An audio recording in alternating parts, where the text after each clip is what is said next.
if you're going to be having a multi-dog household at Christmas, but those dogs don't already know each other, here's the best way to introduce them. And for the purposes of this talk, I'm talking about relatively normal social dogs, or dogs that we do not currently know have a problem with other dogs. I'm not talking about reactive dogs. I'm not talking about dogs, especially if, like, one resource guards food, or the presence of people, or its bed, or something like that. I'm talking just two relatively normal dogs meeting each other for the purposes of a family Christmas. Get the dogs together outside to start with, so you want to give them as much space as possible. If you have a local secure field, hiring that would be an amazing way to get them to meet and greet and have their first interaction in a controlled environment where you're not going to have a load of other dogs come and join you. And you want to pick someone that's relatively sniffy. If it can be out in nature, then amazing.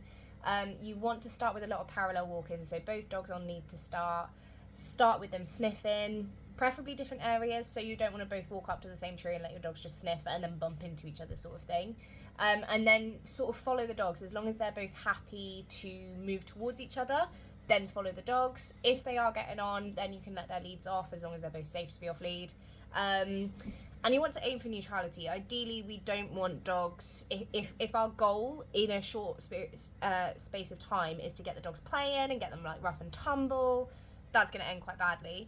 If our goal is to get the dogs to just be happily, peacefully coexisting with each other, and sort of almost ignoring each other, not ignoring as in they one walks in and they completely look the other way, but ignoring as in they don't need to be in each other's face all the time. That's actually going to be a lot better for you to have like a nice calm Christmas without the dogs causing you too much problems. It's when it all gets a little bit tense, a little bit excited. Dogs playing can go really wrong really quickly.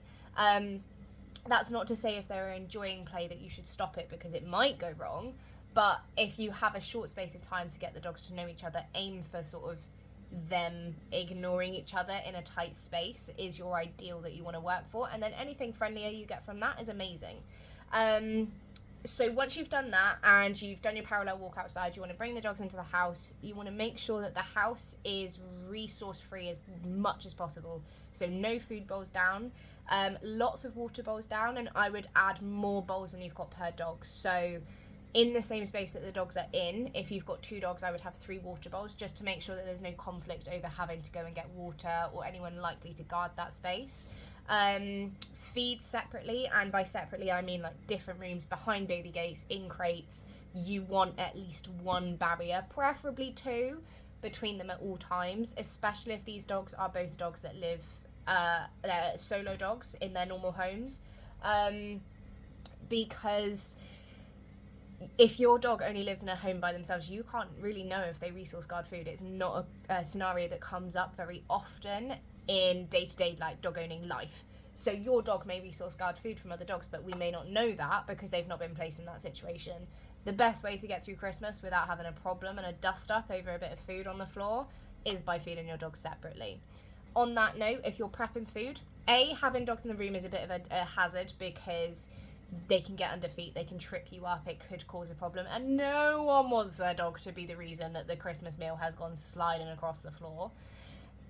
Dogs can steal the food. There's a lot of food that's toxic for dogs over Christmas. I'll be doing a video on that later in the next week or so keep an eye out for that if you're unsure. And see if you do drop things when cooking, even if it's a crumb, and some dogs can consider that worthy of guarding. And like I said, it's just easier to have the dogs out of the picture entirely, and it's easier not to even try and treat the resource guarding problem. It's just easier if there's gonna be food present, maybe keep the dogs out, keep them away from each other, keep them out of that room. They don't need to be in there. There's a whole bunch of other reasons they shouldn't be in there, and just give them that space. When you are doing introductions, if you've got like a really, really multi-dog household, so let's say you've got 1 family member with 2 dogs, and then 2 family members with 1 dog each, you want to do, if none of them know each other, you would probably want to do 1 dog, 1 of these dogs, 1 of these dogs. So this household has 2 dogs. So 1 dog, 1 dog. These guys go for a little parallel walk outside. Then we do the other dog, the other dog. Those 2 go for a separate walk outside, not at the same time. If you've got enough family members, this can all happen in various different places. As long as all of that's gone well, Then you can do 1 dog, 2 dogs, parallel walk.